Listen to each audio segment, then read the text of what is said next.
एक बार की बात है, हिमालय की पहाड़ियों में एक गांव बसा हुआ था। उस गांव के पास एक जंगल था जहां शेरों का निवास था। एक दिन एक शेरनी ने एक छोटे से शेर के बच्चे को जन्म दिया, लेकिन कुछ ही दिनों बाद उसकी मृत्यु हो गई। शेर का बच्चा अकेला रह गया और किसी तरह गांव के पास पहुंच गया।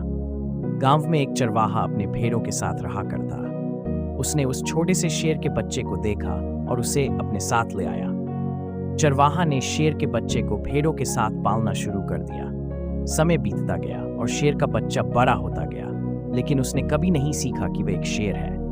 वह भेड़ों के साथ ही रहता, उनके जैसा ही आचरण करता और घास चरता। एक दिन एक बूढ़ा शेर जंगल से गांव की ओर आया। उसने देखा कि एक शेर भेड़ों के झुंड में घास चरा रहा है। बूढ़ा शेर आश्चर्यचकित हुआ और उस शेर के बच्चे के पास गया।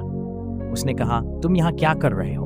तुम तो शेर हो, भेड़ों की तरह क्यों जी रहे हो? शेर के बच्चे ने डरते हुए कहा, मैं तो एक भेड़ हूँ। बूढ़े शेर ने उसे एक नदी के किनारे ले जाकर उसके सामने खड़ा कर दिया। उसने कहा, पानी में अपनी परछाई देखो, तुम भेड़ नहीं हो, तुम एक शेर हो। शेर के बच्चे ने अपनी परछाई देखी और तब उसे एहसास हुआ कि वह वास्तव में एक शेर है। बूढ़े शेर ने उसे दहाड़ना सिखाया और जंगल में शिकार करना भी। धीरे धीरे शेर का बच्चा अपनी असली पहचान और शक्ति को समझ गया और जंगल का राजा बन गया। तो दोस्तों, आप बता सकते हैं कि इस कहानी के माध्यम से आपको क्या सीख मिलती है?